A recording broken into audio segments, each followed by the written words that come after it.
Welcome back to Let's Talk Sports Radio right here on 94.9 Bob FM, brought to you by Gino's Pizzeria. Joining me now, the Beast from the UK. He's going to be coming to Cayman Saturday, October 5th for the first ever Strongman competition here in the Cayman Islands.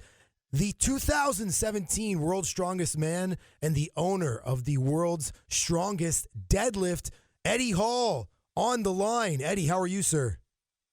I'm good. How are you, buddy? Oh, I'm doing good, man.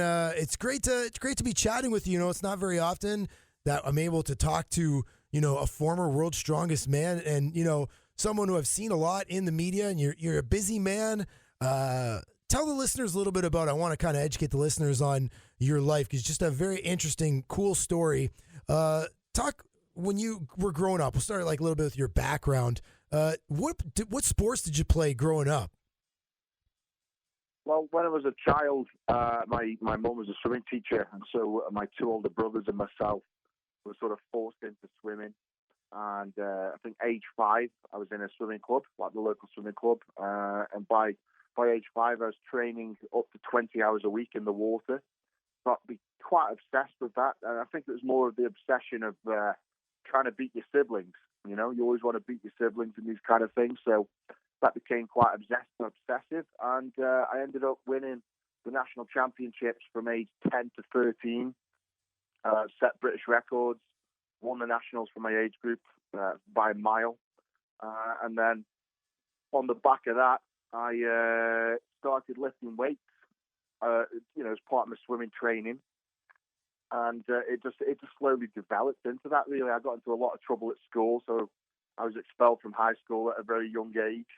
And it just took over my life. Lifting weights became my void filler. Really, it became my euphoria. Every time I lifted weights and went to the gym, I felt good about myself. So I thought, hey, why not turn this hobby into a goal and try and make it into a profession. I think 19 entered my first strongman contest after years and years of building up, and then I won the world's strongest man at 29 years of age. So 10 years of hard graft, it paid off. And you're 31 now, yes? Yes, that's correct. Yeah, 31 and into January, 32 next year, yeah. Okay, interesting. Swimming's very popular in the Cayman Islands. I think people would like to hear, what was your favorite discipline? What was your favorite event in the pool?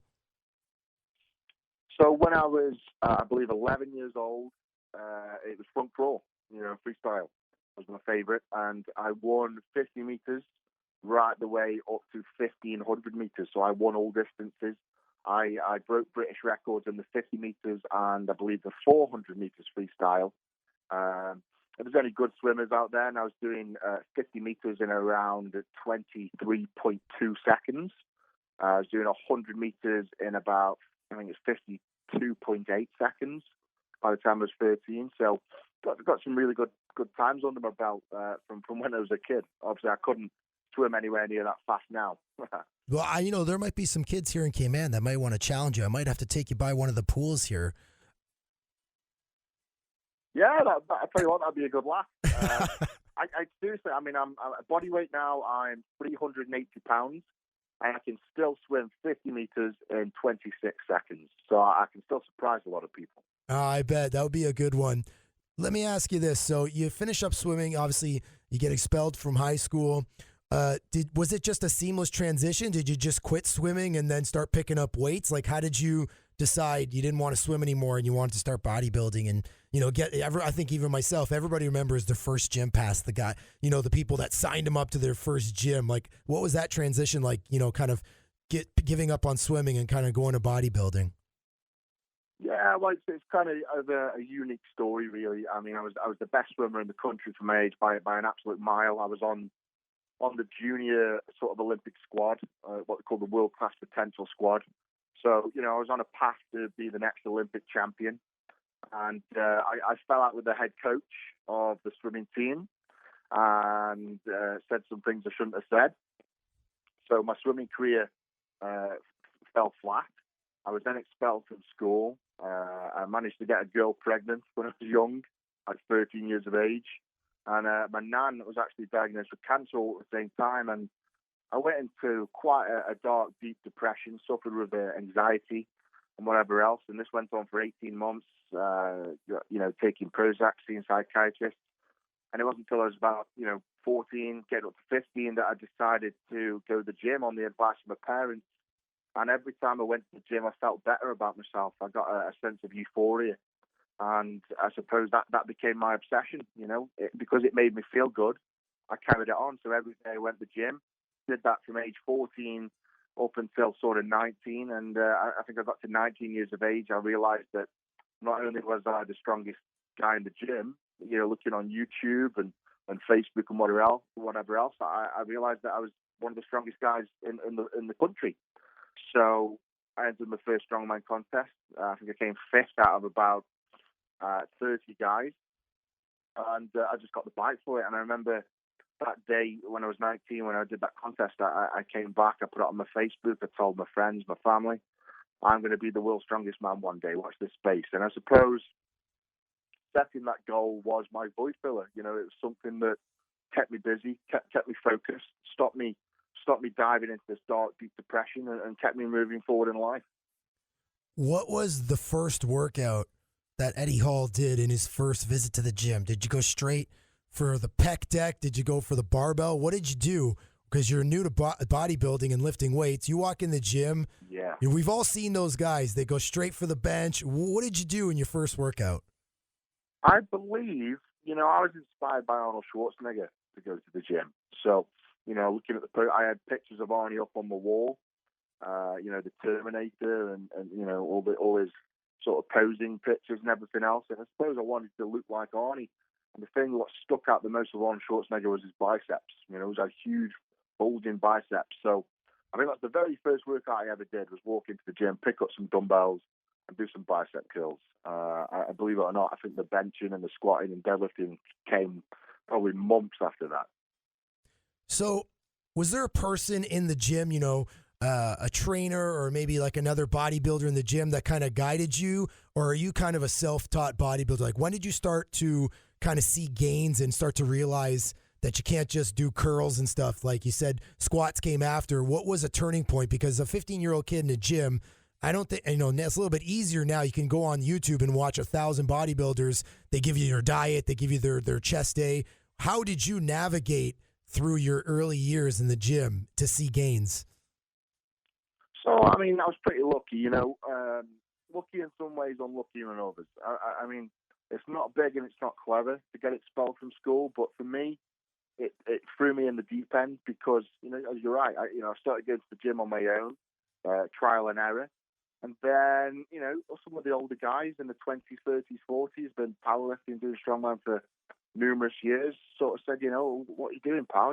Come train with us. We'll show you how to train properly. And pretty much from probably 2 months into training, from 13, I had guys showing me how to squat, how to bench, how to deadlift, how to do programming, how often to train.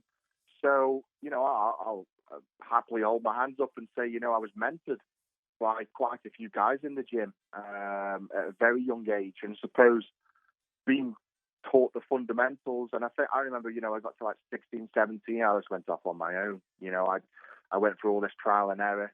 I did what worked for me. People would tell me things, I would try them, and then if it didn't work for me, I'd do my own thing. So mainly over the years, since I was like 17, I've never had any mentoring, I've had no coaching, I've had a nutritionist. It's all been get your head down, trial and error. If you want to learn something, get your nose into a book and learn it. You want to learn how the muscles work, how nutrition works. You've got to learn it yourself. What about your weight? Obviously, you're an enormous guy. I think your highest weight is way over 400, about 410 or so. Correct me if I'm wrong. But when you're 15 years old, how much did you weigh? And then you talk about these early years, 2008, you started working out, and then 2010, I'm pretty sure you 2011, you finished as the UK's strongest man. What was your big growth spurt? Like, what did you weigh, in your early years, 2008, and what did you get to in those early years when you won that first strongman competition in 2011 over that 3 years? Like, what was your weight fluctuation? Right. Well, every single year I've been alive, I have put 14 pounds in body weight on. It's crazy. So when I was 10 years old, I was 140 pounds.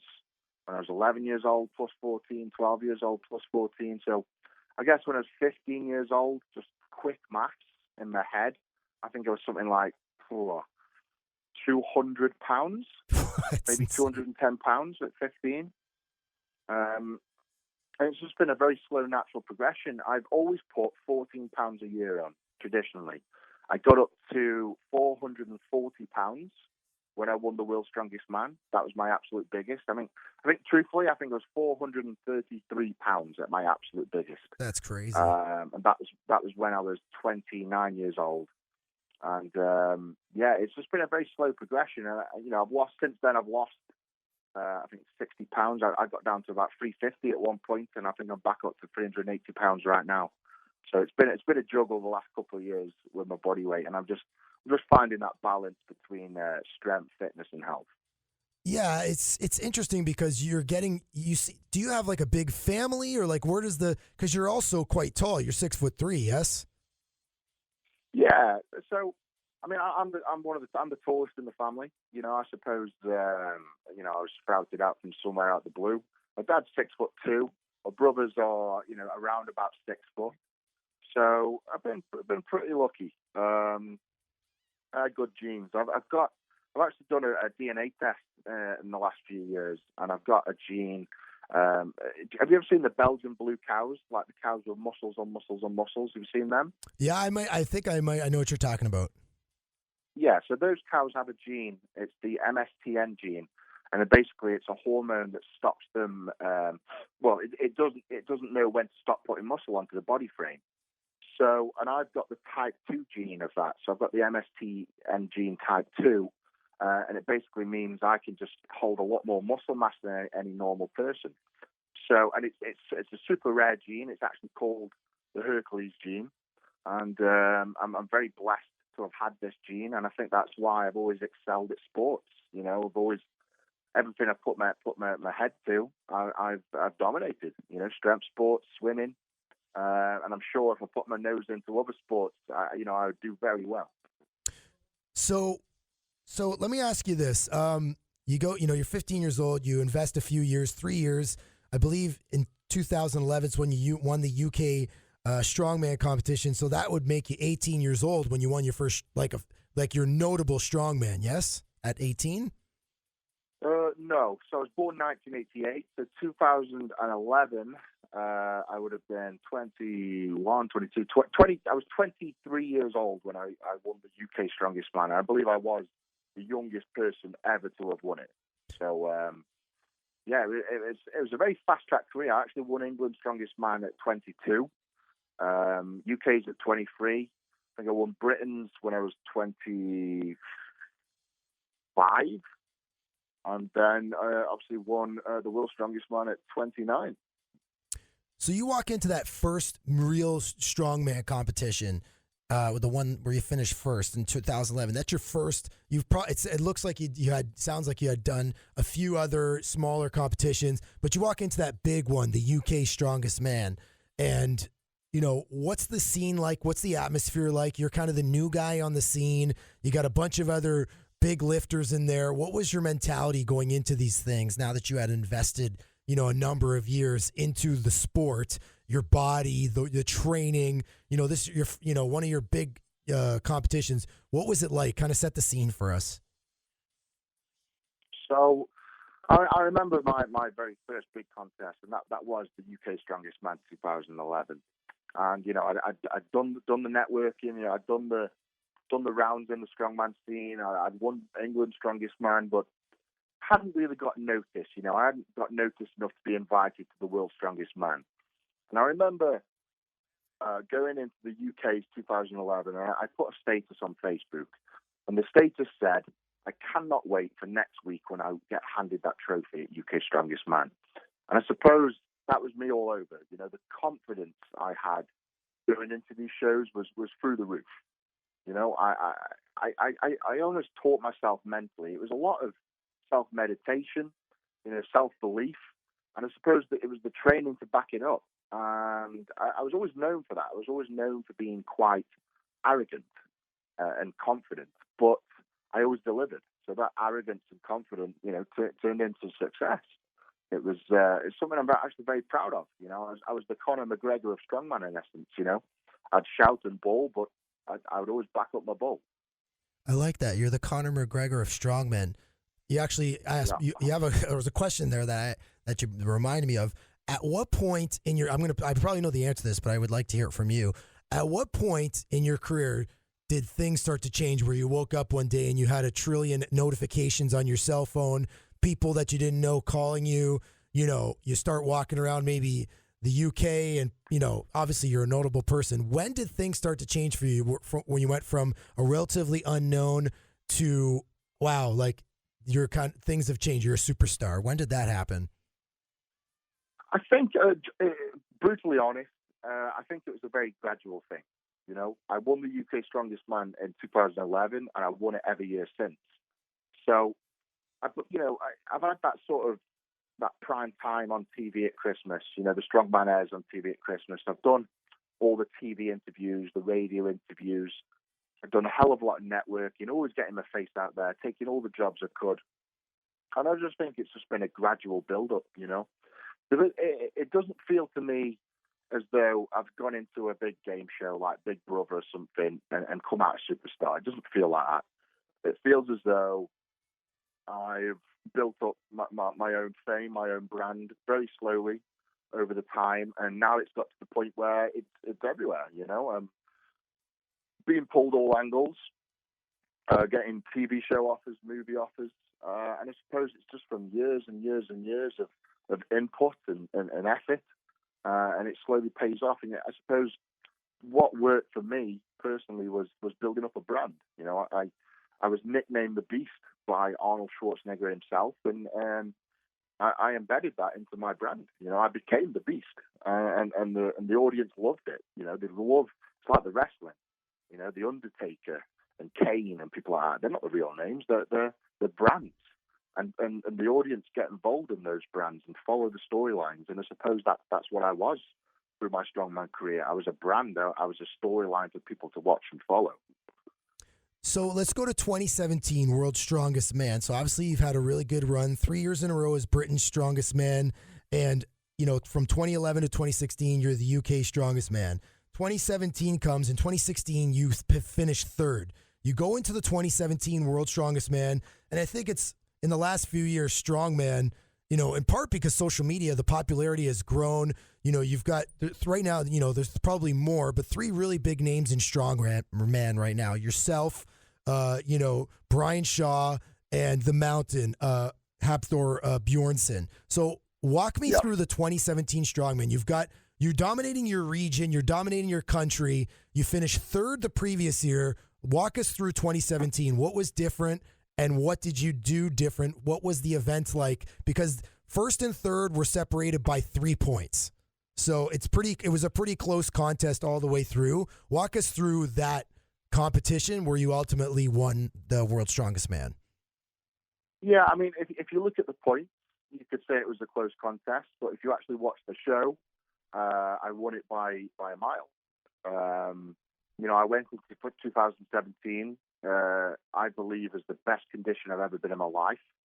I also believe that I walked into that contest as the strongest man in history. I was unbeatable. No one could touch me on static events. I would out press, out squat, out deadlift any man on that planet on that given day. And I suppose that was showcased so well on the static. I won all the static events, and I fared quite well on the moving events. And there were a couple of events where I actually walked away early. I didn't have to give it my all. For instance, on the Viking press, I had to do 15 reps to win the event. I still had 10 seconds left on the clock, and I put the apparatus down and walked away. I won the squat by 2 reps. And I believe I won the max deadlift by 12 kilos. So it was a very, if you look at the points, it looks close, but honestly, it wasn't. It really wasn't. I was the strongest man that day, and there was no arguing that whatsoever. I think the lead up to that, what made it so special was my obsessiveness with being the strongest man in the world. Because in 2016, as you know, I bust my fingers. I dislocated my fingers in my left hand, and I still managed to come third on that same event. And from 2016 to 17, I just became that obsessed with being the strongest man in the world. I lived it. I breathed it. It was my life. I didn't have one day off. My regime was, religious. I would get up at 3 a.m. to eat. I would get up at 7 a.m. to eat. I'd go back to bed. I would get up again at 9 a.m. to eat. I'd go back to bed. I'd get up and do physio at 11 a.m. for an hour and a half. I would then eat again for dinner, and then I'd go back to bed. I would get up at 3:30 and have a second dinner. I would go to the gym for 5 hours.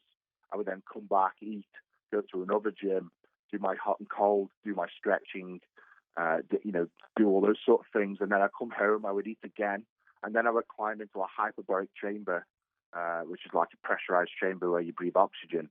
And I would climb into my chamber, and I would spend an hour and a half in there every single night. And, I'd crawl out just after midnight, get into bed, and do the same again every single day, Monday to Sunday, 365 days a year. There was no let off. And I remember in the contest in 2017 is whether I came first, second, third, or last. It wouldn't have made a difference in my head, because, I'll put it this way, if I'd have come second, I couldn't have stood there and said, oh, well, I missed a meal 2 weeks ago, or I missed a session 6 months ago, and that's why I didn't win it. I couldn't have said that, because I didn't. I didn't miss one meal, one session, one stretching, one physio. I was absolutely military precision for 365 days. And I suppose that's what I can stand there and say is I tried harder and I gave my all over anybody else there. So if it comes second, I still could have stood there and said I tried harder than anybody else. And I know that in my head. You must have been doing 5,000 calories a day or more, or what was your at your peak? Obviously, you're kind of bulking all year round, and then in contest season, you probably crank it up a bit. What was your calorie count? What was your diet like? What were you eating? Well, I did a study with a university once where they test your anabolic rate, and they do it through carbon dioxide oxygen exchange. And they worked out if I was to sit in a chair for 12 hours and do absolutely nothing, I'd burn 4,900 calories.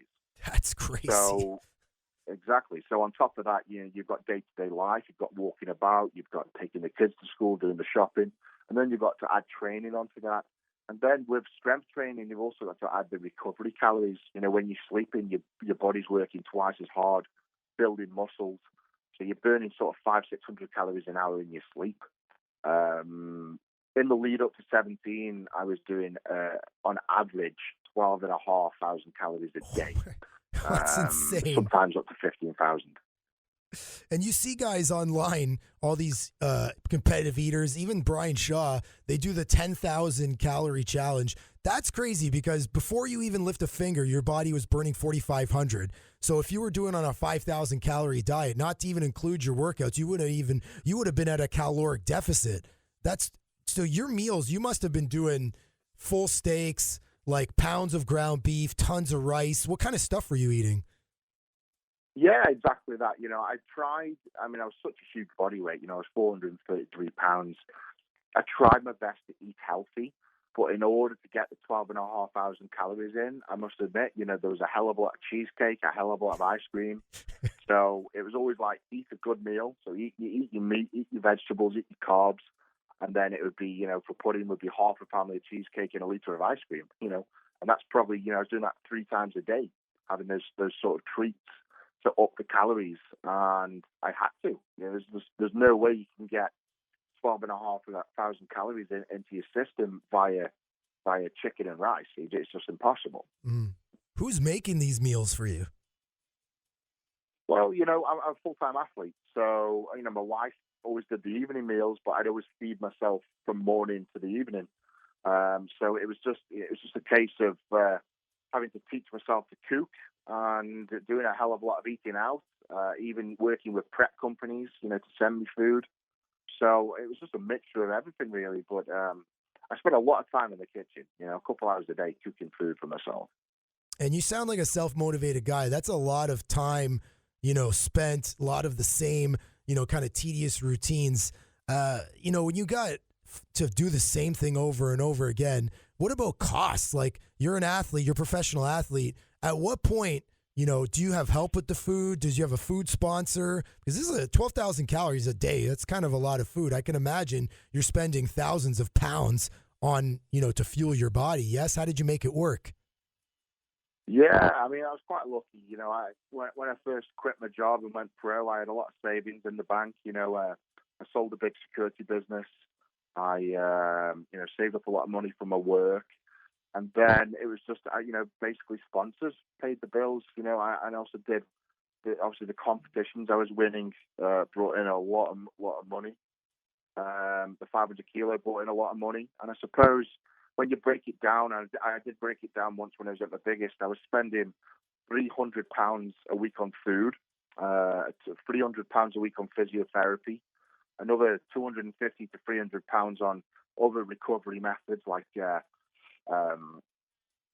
chirotherapy and shockwave treatments. I think all in, I was spending at least sort of £800 a week on my body. £4,000 a month just to be as big and strong as I was. So it was a costly career, but I always got it back tenfold, through the prize money, through the sponsors. So I always saw it as an investment. I mean, it's just a very grueling sport, to have to physically eat that much food and to train, you're doing power, you're doing heavy lifts, deadlifts, squats. That's hard stuff on your joints. And you sound like a very self-motivated guy, as you've mentioned multiple times. Was there ever any dark periods where you're like, I just can't do this. I can't eat another packet of ground beef or another cheesecake. Not that that is the worst thing, to eat a full cheesecake just to get you to a baseline of calories. But did you ever have dark moments where you just were like, I can't do this anymore. I just wanted to live a regular life? Or how did you kind of deal with, the ups and more so the downs? Yeah, I mean, I was quite lucky, really. When I was 19, I made a huge promise to my nan on a deathbed that I would actually become the world's strongest man. And from the day I made that promise, there was no way I was going to let it down, So that was my motivation. And then during that period, my kids came along, I met my wife, and they just added to that motivation. I don't want my kids. I grew up very, very poor, seen poverty for myself. I've seen my mum and dad cry over bills. I've seen them get upset when, thinking they're going to lose the house and, they can't put fuel in the car. I've seen it from my own eyes. And I don't want that to happen to my children. And I suppose that's my motivation is, I want to build up a lifestyle for my kids to sort of have a nest egg almost. And I don't want them to be spoiled. I want to teach them the values. I want them to go out and work for a living and whatever else. But, I don't want them to be exposed to that coldness. And it's a very harsh sort of reality in our country is, people struggle all over the country. Minimum wage is terrible. Unemployment's terrible. The drugs and crime is terrible. And it happens all over the world. And I suppose that was my motivation to make sure I don't get dragged into that world. And I had put on our social media that I was going to interview the Beast Eddie Hall. People were commenting, can't wait to hear this. Is one of my heroes.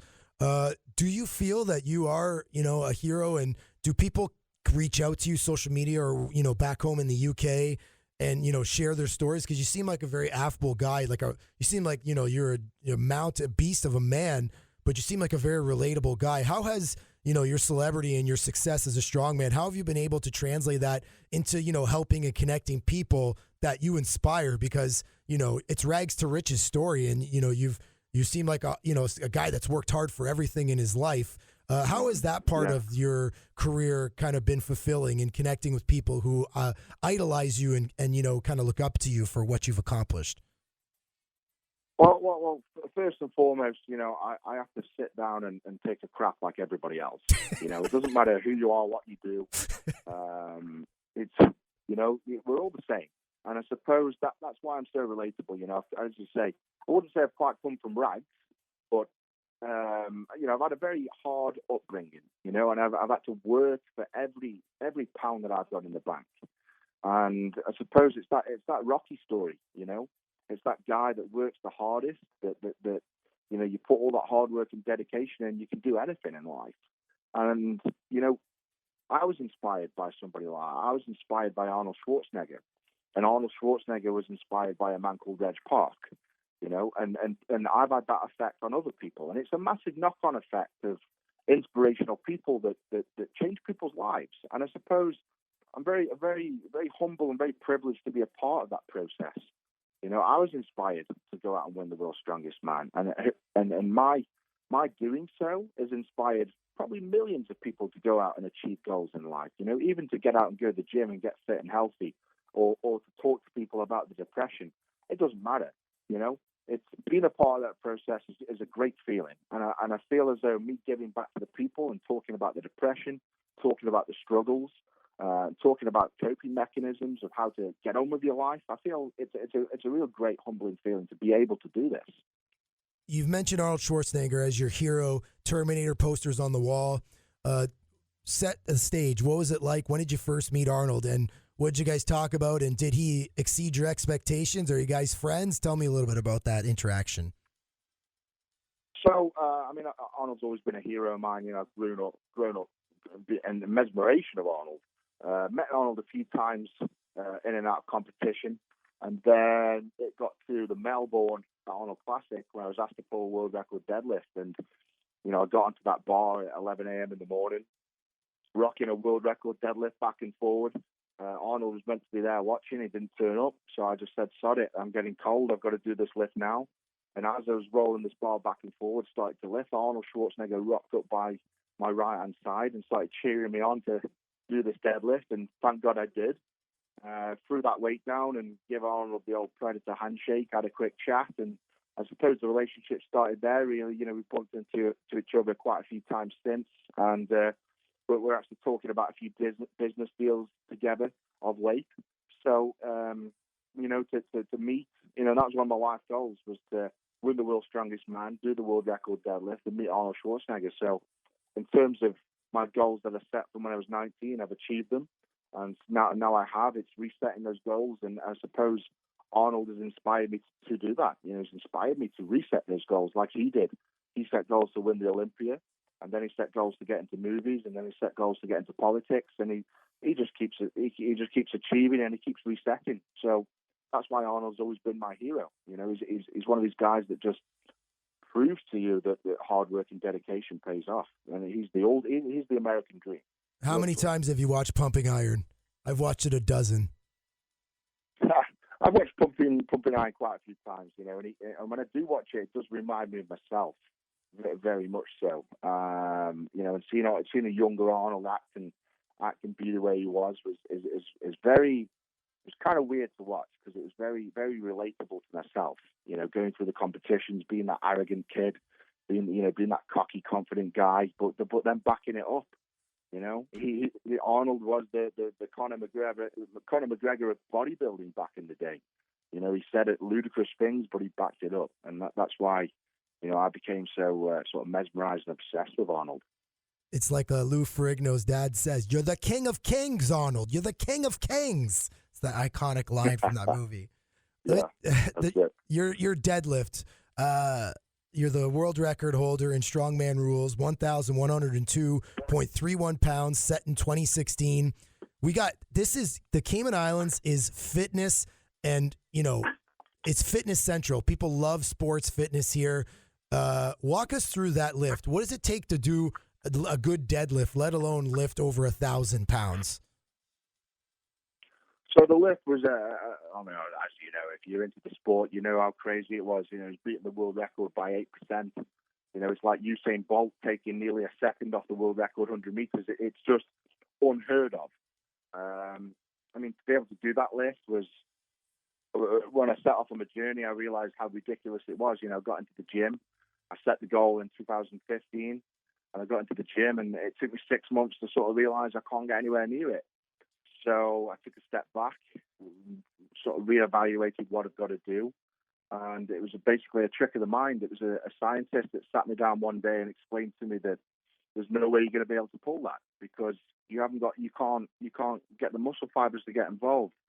A day-to-day person doing the shopping, picking the kids up from school, probably uses 50% of the muscle fibers. Somebody that trains 20 hours a week probably has at most access to 65% of the muscle fibers. But then you get a mother who's been in a car crash and can lift the car off for her kids, and has access to 100% of the muscle fibers. And that was basically explained to me as a flight or fight scenario. You get this huge rush of adrenaline and you do things that you can't humanly normally do. And that was the scenario I had to put myself in. I worked with psychiatrists, I worked with hypnotherapists, and I was able to, when I got strapped onto that bar, I was able to do a pinch point where it would put me in a zone where I can't talk about what I was thinking about, but it put me in a zone, in layman's terms, where I wasn't lifting that bar off the floor. I was lifting a car off of my kids. And that was the only way I was able to do that lift. The most I've ever done in training is 454 kilos. The most I've ever done in a competition before that was 463. I've never done it since, and I don't ever want to do it again. It was an absolute, crazy thing to do. And looking back, it was very stupid. But, I get asked the question, would I go back and do it again? And the answer is yes. And I'd probably add another 10 kilos on the bar. Amazing. What do you think the biggest mistake or the biggest, trend, or what's something about fitness these days? Because, there's many ways to stay fit, get lean, get big, bulk up. What's the one thing that irks you right now in today's sports and fitness world that you don't agree with, that you think maybe people are doing it wrong, or you don't agree with the methodology? Well, I see a hell of a lot of people these days coming in the gym, working their arse off, and then they don't do it. They don't go away, they don't eat properly, they don't do the nutrition, they don't recover. And I think that's where I differed from the rest of the competition is I trained just as hard as them. I put just as much effort in. But then when it came to the home time, the recovery, I went above and beyond what any other athlete would do. I bought my own hyperbaric chamber. I bought hot and cold tubs. I bought saunas, steam rooms, all for at home, just so I could nail my recovery. And I suppose the sort of general population just doesn't relate. They think you can just go and lift weights and grow muscles. It's far from it. You've got to get the proteins in, you've got to get the aminos in, you've got to stretch, you've got to foam roll, you've got to relax, you've got to learn how to recover. You can't go into a gym and bench press 200 kilo every week and expect to get stronger. You've got to go away and do your homework. And I think that's a big problem with the industry right now is they just go in, they work out however way they want, and they follow stupid people off YouTube and all these gurus on Instagram that know absolutely nothing, and they expect results. And obviously they're not getting any results.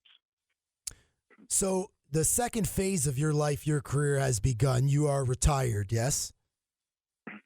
Yes, semi-retired, but retired from World's Strongest Man for sure. Where is the career of Eddie Hall going now? Are you talked a little bit about Arnold in Hollywood? Obviously, you're a man that is very castable in terms of terms. We've seen other strongmen and other, use social media. I mentioned Brian Shaw. He's got a humming YouTube channel. You've got Hafthor Bjornsson, who's known to be the Mountain on Game of Thrones. Where is Eddie Hall's career going next? Well, I've just landed 2 big TV shows, just filmed season 1. We've done The Strongest Man in History for the History Channel. We've got Eddie Eats America for Channel Dave in the UK, and I believe the Food Network out in the States. So, 2 big TV shows landed. Getting into films.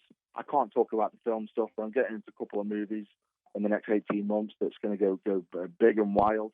And I'm doing all the networking. I'm doing my acting lessons. I'm meeting the agents, I'm meeting the directors and the promoters, and I'm just whirlwinding. I'm just getting stuck in. We're hoping for the best, but like with the strongman, I'm gripping it with 2 hands and I'm working my ass off. I'm working as hard as I possibly can to make a success out of it. How is Hollywood reacting to Eddie Hall so far?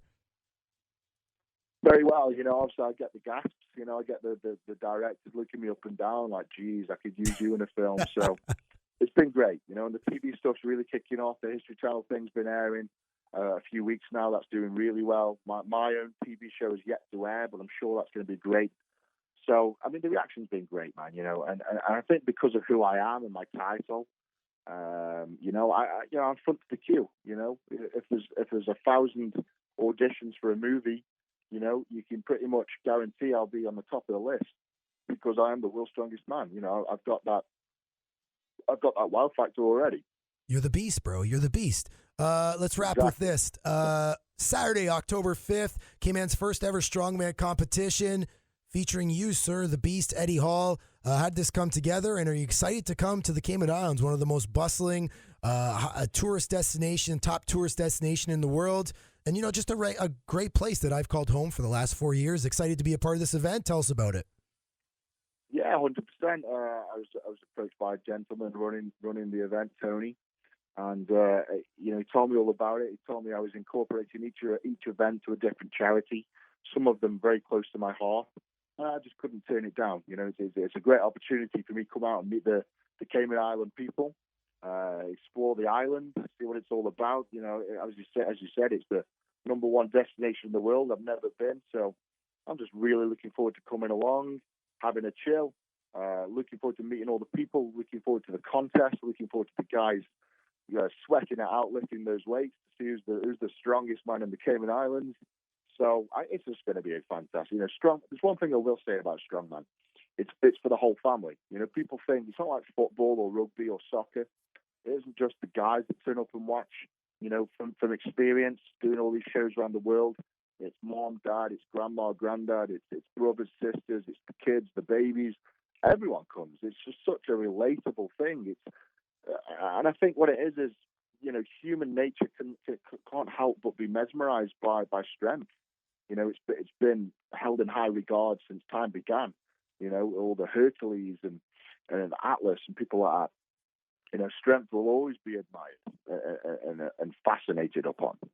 And, you know, I can tell you one thing. Cayman is excited to meet you. We're going to have to break bread, sir, because I am the number one competitive eater in the Cayman Islands, and I know that you like to put back some of the calories. I seen your video online with Beard Meats Food, so we're going to have to break bread when I see you, my man. Is that a deal or what?